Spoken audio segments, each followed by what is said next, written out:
My name is Mia Carter, and that night was supposed to be simple, just dinner with my parents.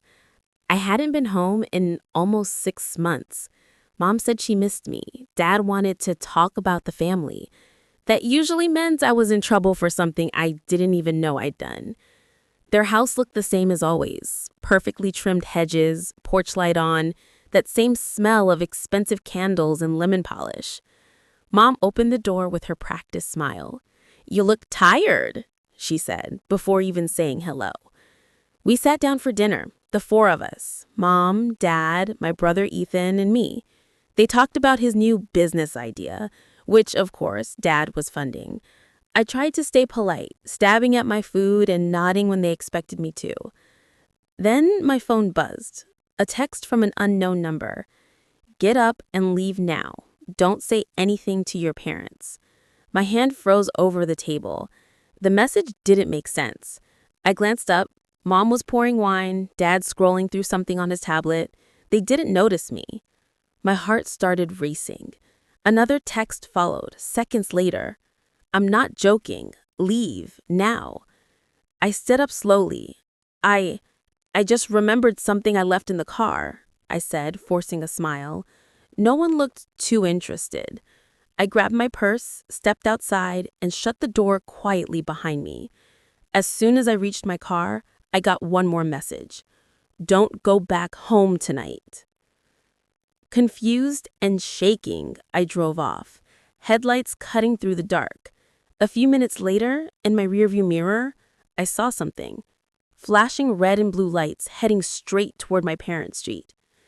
That's when I realized whoever sent that text might have just saved my life. I spent that night in a cheap roadside motel just off the highway, too nervous to sleep. I kept staring at my phone, refreshing my messages, waiting for some kind of explanation. Around midnight, I finally saw it. A flood of missed calls from Mom and Dad, then one voicemail from my mother, her voice shaking and furious. "Mia, what did you do? The police were here. They took your father's computers. They said your name was on something. Call us back right now." My name? On what?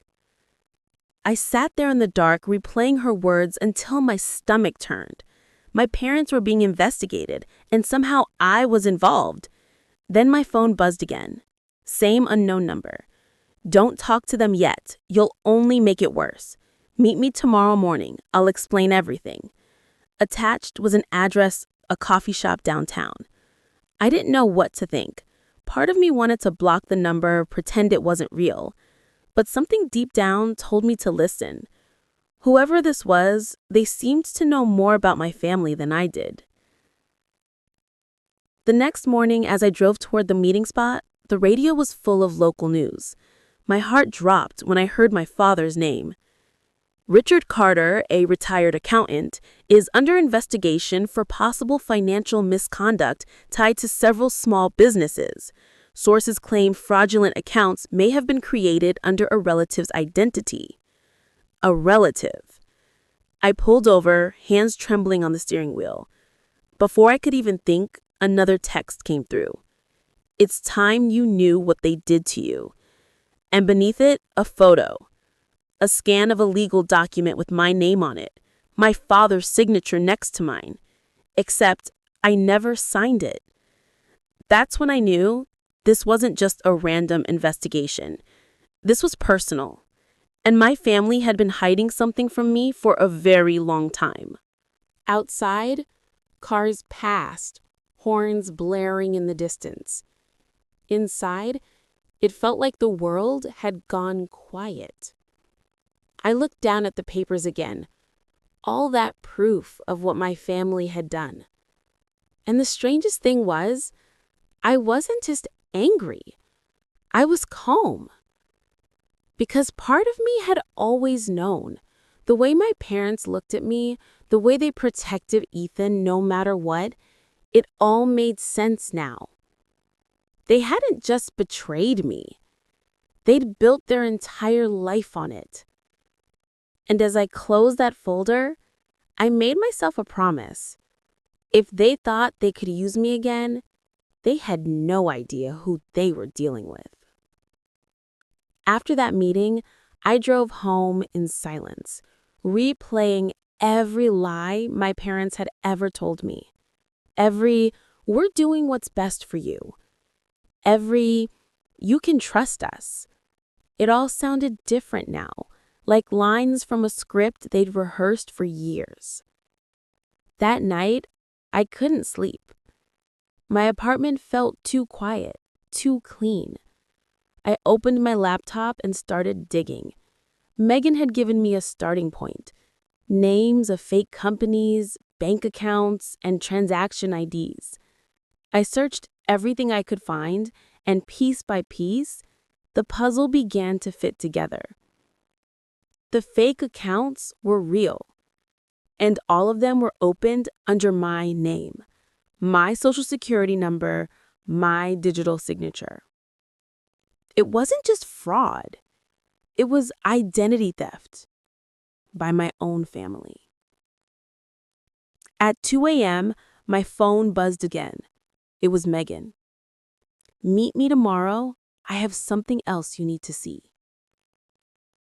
We met in a park the next morning, far from anyone who might recognize us. She looked exhausted. Her hands trembled as she handed me a small USB drive. "This has everything," she whispered. "Emails between your father and Ethan, instructions for wire transfers, even voice messages. I made copies before they deleted them." I stared at her, unsure what to say.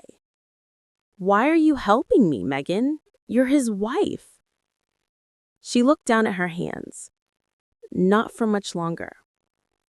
I married Ethan thinking he was kind and ambitious, but he's not. He told me once that you were the family's mistake, that your only purpose was to keep the IRS off their backs. I couldn't stay quiet after that."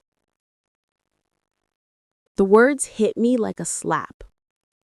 A mistake. That's what they were to me. When I got home, I played one of the audio files on the drive. It was my mother's voice, calm, collected. "If Mia finds out, we'll say she signed everything willingly.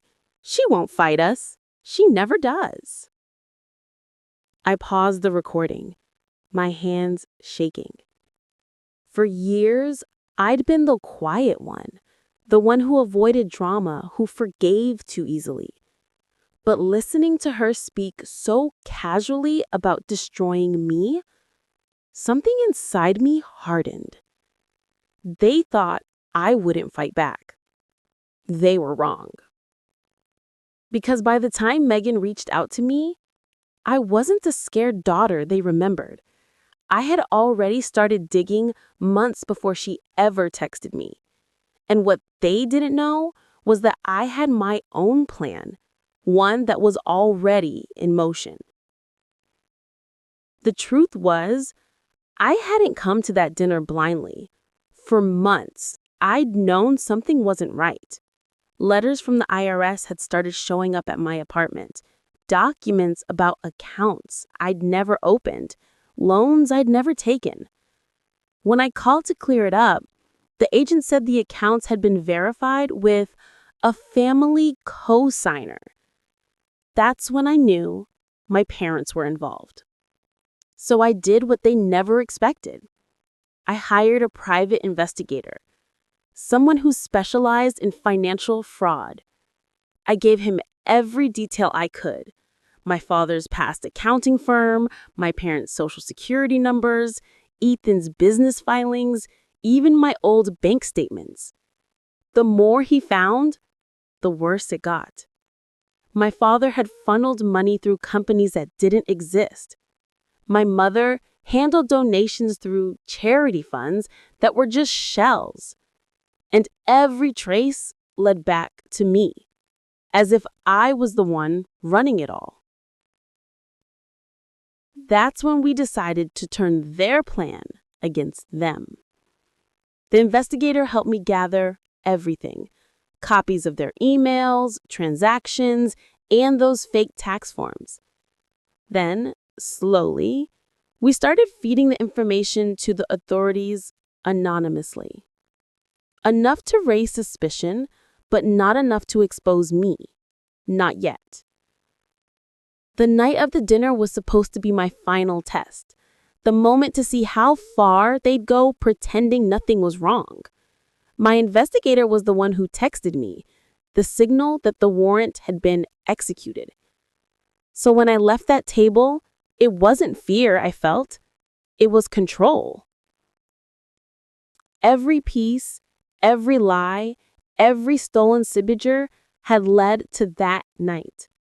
They thought they were manipulating me into silence, but I had already made sure that when the truth surfaced, it would bury them, not me. Still, I didn't feel triumphant. I just felt tired. Because revenge, no matter how justified, doesn't bring comfort. It just brings clarity. And now that the police had their files and my family was being investigated, there was no turning back. I had lit the match. Now all I could do was watch everything burn. The morning after the raid, the news broke everywhere. Local outlets, business blogs, even the evening TV segment. Family accused in widespread financial fraud scheme. The anchor said the names slowly, carefully, like each one carried weight. Richard and Linda Carter. Ethan Carter. Not mine. Not once. For the first time in my life, I wasn't the one they blamed. The article said investigators had uncovered years of fraudulent accounts, forged signatures, and embezzled charity funds. They traced the money through a web of shell corporations, all connected to my father's old clients. Ethan's business was just the latest front. My mother's charity events were the laundering tool. And the accounts in my name, the ones meant to take the fall? The investigator had already handed the evidence proving I was framed, including the recordings Megan gave me. By noon, both of my parents were in custody. Ethan was taken in later that day. The house that had always been spotless, perfect, untouchable, now had crime scene tape across the front gate. I watched it all unfold from my apartment. The same place where months earlier I'd sat crying over those IRS letters. I thought I'd feel relief seeing them exposed, but it didn't feel like victory. It felt like silence, the kind that comes after a storm destroys everything in its path. Megan called that evening. "They're gone," she said quietly. "The police took everything. I don't even know what happens next." "Start over," I told her. "You deserve a life without them." There was a pause. Then she asked, "And you? What are you going to do now?" I looked out the window, watching the rain streak down the glass. I'm going to live. For the first time, I'm really going to live. But even as I said it, a part of me ached. They were still my parents, the same people who taught me to ride a bike, who tucked me into bed as a child, and yet they'd also tried to destroy me without hesitation. Justice had been served, but justice doesn't erase the past. And somewhere deep down, I knew this wasn't over, because people like my parents, they always find a way to twist the story. And when they did, I'd be ready for them.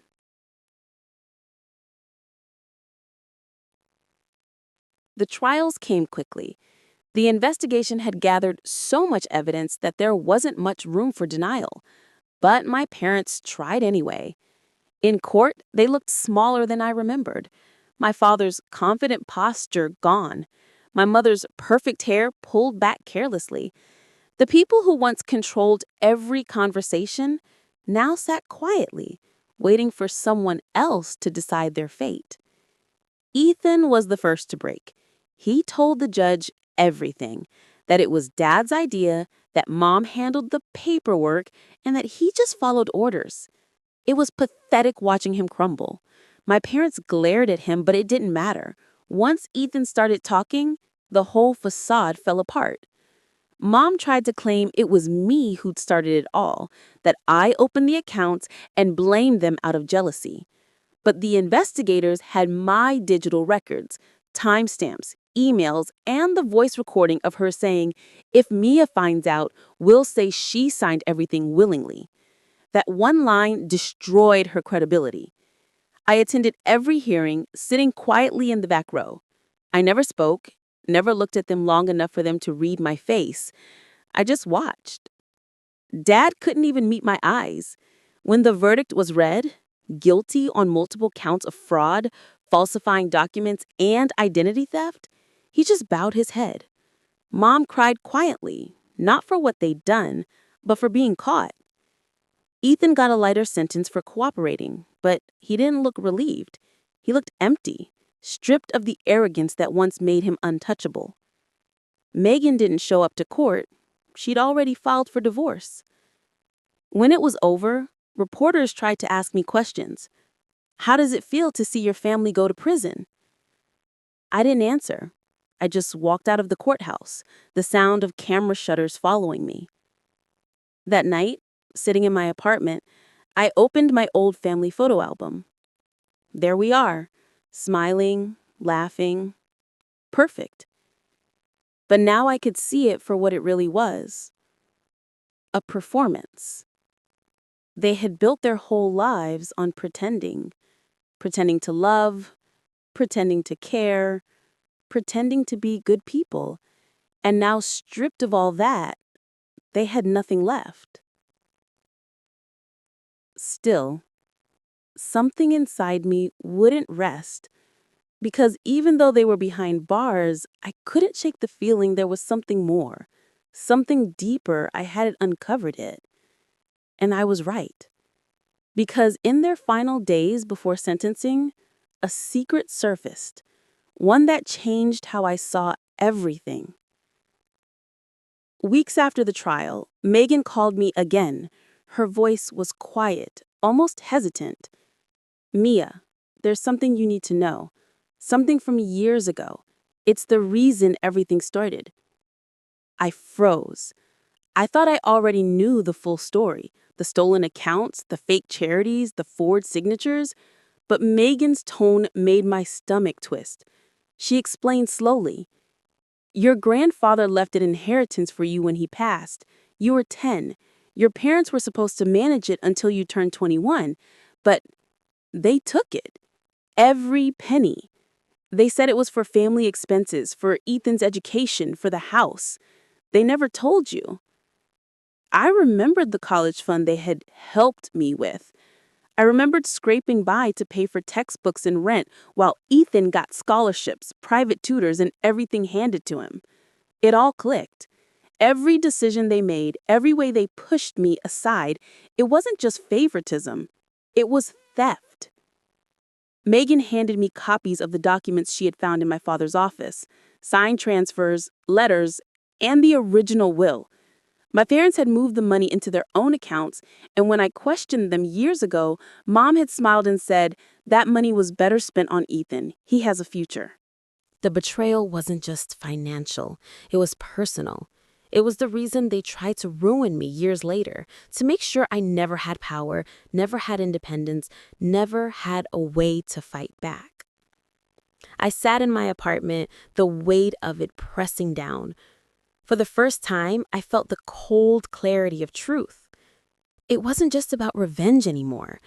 It was about reclaiming what was mine, the life they had stolen, the dignity they had stripped away. And that's when I realized everything I had done, every step I had taken to expose them was only part of the plan. The final move, the one they'd never see coming, was still mine to make. Because justice isn't just about punishment. Sometimes it's about making sure the people who hurt you understand deeply that you were never theirs to break.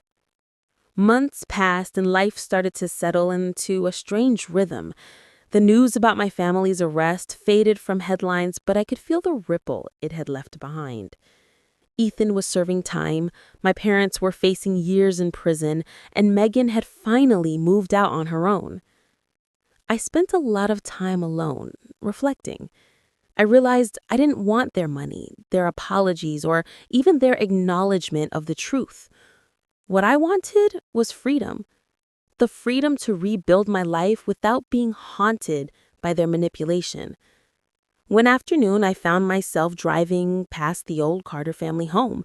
It looked smaller somehow, hollow, stripped of the power it once held over me. And then an idea struck me, not out of malice, but as a final act of reclaiming control. I went to the foreclosure auction. The house was listed, abandoned, and empty. Without hesitation, I bought it. No fanfare, no announcements, just me signing the papers and walking away with the keys. Standing inside that silent house for the first time in years, I felt a strange mix of triumph and sadness. Every corner held memories of birthdays, dinners, arguments, and secrets. But it was mine now, on my terms. I could choose what to keep, what to erase, and how to move forward. Megan called later that day. "You did it," she said softly. "I did," I replied. "Finally, I'm home, on my terms." I walked through the empty rooms, touching the walls that had once felt like a cage. For the first time, I felt peace. But even as I settled into this new chapter, I couldn't ignore the lingering truth. The past never really leaves you. It shapes you. It teaches you what you can survive and what you will never allow again. And deep down, I knew if anyone from that family ever tried to cross me again, I was ready. Because I wasn't the scared daughter they had once thought I was. I was someone they could never break. And this time, the power was mine.